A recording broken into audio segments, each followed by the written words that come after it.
Assalamualaikum warahmatullahi wabarakatuh. Saya Nisan Rasana akan menjawab pertanyaan yang ada di ujian tengah semester pengembangan sistem informasi. Yang pertama, soalnya jelaskan perbedaan karakteristik sistem informasi dan klasifikasi sistem informasi. Jadi karakteristik sistem informasi itu yang pertama memiliki elemen. Maksudnya elemen di sini adalah bagian yang terkecil dari sistem yang sudah tidak bisa diuraikan lagi. Yang kedua ada batas sistem atau boundary. Nah, boundary ini adalah daerah yang membatasi antara suatu sistem dengan sistem yang lainnya. Ketiga ada lingkungan luar sistem atau environment, yaitu apapun di luar batas dari sistem yang mempengaruhi operasi sistem. Ya, dan penghubung sistem atau interface, yaitu media penghubung antara satu subsistem dengan subsistem yang lainnya. Lalu ada masukan sistem atau input, yaitu energi yang dimasukkan ke dalam sistem. Dan ada keluaran sistem atau output. Kalau ini hasil dari energi yang diolah oleh sistem. Dan ada juga pengolahan sistem atau proses. Kalau ini bagian yang memproses untuk masukan untuk menjadi suatu sistem. Yang terakhir ada sasaran sistem, yaitu tahapan sistem. Yang terakhir yaitu sasaran sistem, yaitu tujuan sistem. Jadi dapat berupa tujuan ekonomi dan tujuan manusiawi, tujuan sosial dan sebagainya. Sedangkan klasifikasi sistem informasi itu yang pertama ada sistem abstrak, yaitu sistem yang dibentuk akibat terselenggaranya ketergantungan ide dan tidak dapat diidentifikasi secara nyata. Yang kedua ada sistem fisik atau physical system, yaitu kumpulan elemen-elemen atau unsur-unsur yang saling berinteraksi satu sama lain secara fisik serta dapat diidentifikasi secara nyata. Dan yang ketiga ada sistem alamiah, yaitu sistem yang terjadi melalui proses alam. Dan yang keempat ada sistem buatan manusia. Ya, sistem ini tentunya sistem yang dirancang oleh manusia. Dan ada juga sistem tertentu, yaitu beroperasi dengan tingkah laku yang sudah dapat diprediksi. Interaksi ini biasanya bagian-bagiannya dapat dideteksi dengan pasti sehingga keluaran dari sistem dapat diramalkan. Ada juga sistem tak tentu atau probabilistic system. Nah, sistem ini yang kondisi masa depannya tidak dapat diprediksi karena mengandung unsur probabilitas. Ada lagi sistem sederhana dan sistem kompleks.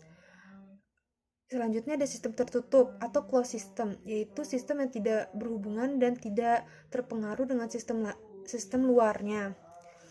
Dan ada juga sistem terbuka atau open system. Nah, sistem ini tuh yang berhubungan dan terpengaruh dengan dunia luar.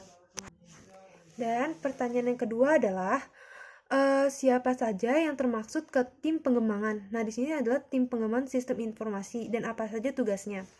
Jadi, yang pertama ada manajer analisis sistem atau manager of system analyst. Dia bertugas atau sebagai koordinator proyek dan mempunyai tugas dan tanggung jawab sebagai berikut nih. Pertama, sebagai ketua atau koordinator tim pengembangan sistem. Yang kedua ada mengarahkan, mengontrol, dan mengatur anggota tim pengembangan sistem yang lainnya. Yang ketiga, membuat jadwal pelaksanaan proyek pengembangan sistem yang akan dilakukan atau memberikan rekomendasi perbaikan sistem, membuat laporan-laporan kemajuan proyek, mengkaji ulang, dan memeriksa kembali hasil kerja tim. Yang kedua ada ketua analis sistem atau lead system analyst.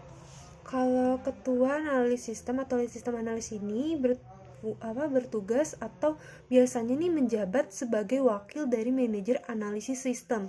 Jadi tugasnya adalah membantu tugas dari manajer analisis sistem dan mewakilinya bila manajer analis sistem berhalangan. Dan yang ketiga ada analis sistem senior. Jadi senior sistem analis ini merupakan analis sistem yang sudah berpengalaman sebelumnya. Terus yang keempat ada analis sistem atau sistem analis, yaitu merupakan analis sistem yang cukup berpengalaman dan dapat bekerja sendiri tanpa bimbingan dari sistem-sistem senior. Ya, dia fungsinya menerapkan apa yang disuruh dari si ketua analis itu. Yang kelima ada analis sistem junior atau junior system analis, merupakan analis sistem yang belum berpengalaman dan masih membutuhkan bimbingan dari analis sistem yang lebih senior. Jadi dia kerjanya masih dibantu-bantu oleh seniornya. Analis sistem ini juga sering disebut dengan analis sistem yang masih dilatih atau masih training. Nah, yang keenam ada pemrogram aplikasi senior atau senior aplikasi programmer. Nah, ini merupakan program komputer yang sudah berpengalaman dengan tugas merancang atau spesifikasi dari program aplikasi dan mengkoordinasi kerja dan dari pemrograman yang lainnya. Yang ketujuh ya pemrogram aplikasi, itu application programmer merupakan program komputer yang cukup berpengalaman dan dapat melakukan tugasnya tanpa harus dibimbing secara langsung. Jadi dia juga sama tugasnya membuat program. Yang terakhir ada pemrograman aplikasi junior atau junior application programmer. Jadi dia sama tugasnya juga membuat programmer, tapi dia belum terlatih, jadi harus di training lagi oleh seniornya. Yang ketiga pertanyaannya adalah jelaskan tahap-tahap di dalam SDLC. Berikan contoh kasusnya. Jadi SDLC itu System Development Life Cycle. Yang pertama itu meliputi perencanaan sistem atau sistem planning. Lebih menerapkan pada di sini nih, di perencanaan ini lebih menekankan pada aspek studi kelayakan pengembangan sistem atau feasibility study, aktivitas-aktivitas yang meliputi pertama pembentukan dan konsolidasi tim pengembang, lalu mendefinisikan tujuan dan ruang lingkup pengembang, mengidentifikasi apakah masalah-masalah yang ada bisa diselesaikan melalui pengembangan sistem, menentukan dan mengevaluasi strategi yang akan digunakan dalam pengembangan sistem, serta penentuan prioritas teknologi dan pemilihan aplikasi. Yang kedua ada analisis sistem atau sistem analis. Jadi analisa sistem adalah tahap di mana dilakukan beberapa aktivitas berikut.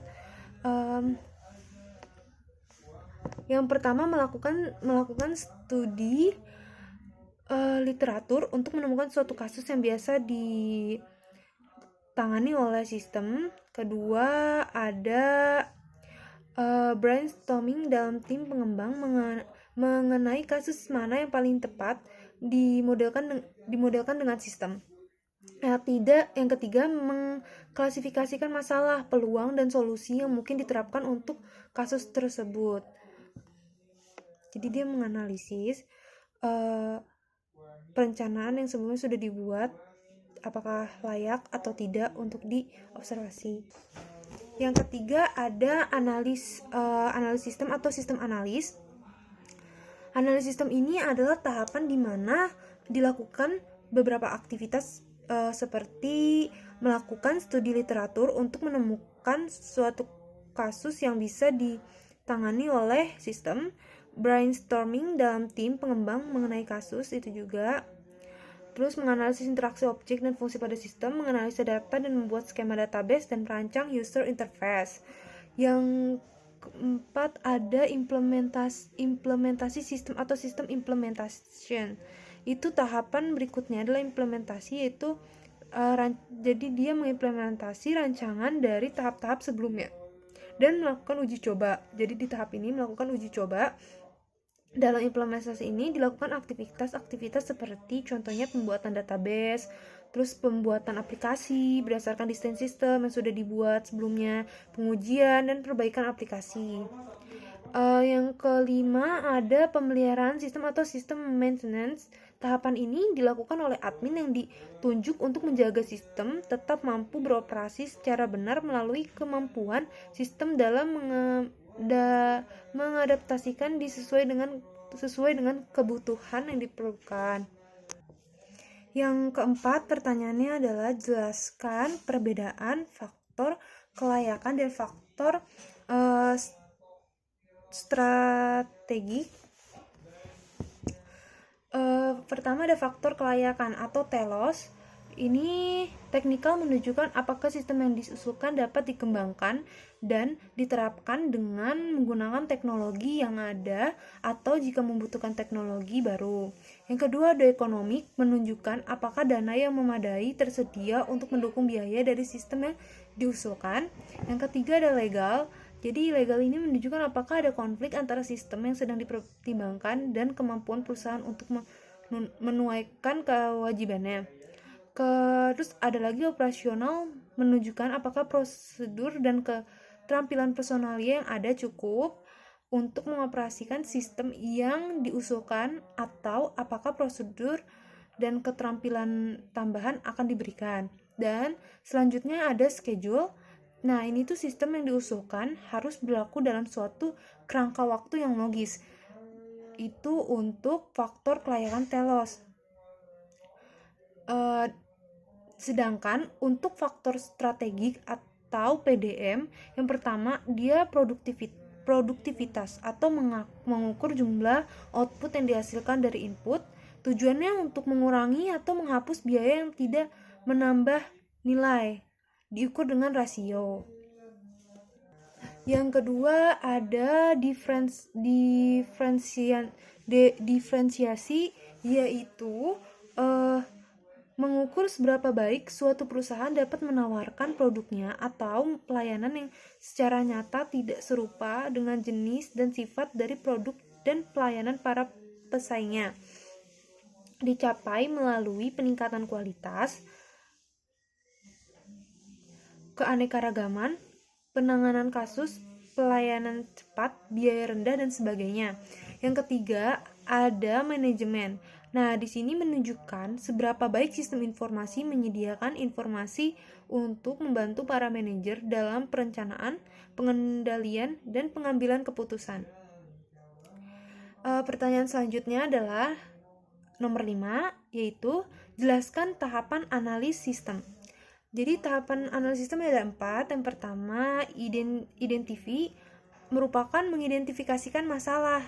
Yang pertama ini. Yang kedua, understand, merupakan memahami kinerja dari sistem yang ada. Dan yang ketiga, analis, merupakan menganalisis sistem di sini.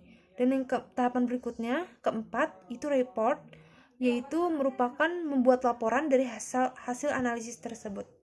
Jadi sekian jawaban ujian tengah semester saya. Wassalamualaikum warahmatullahi wabarakatuh.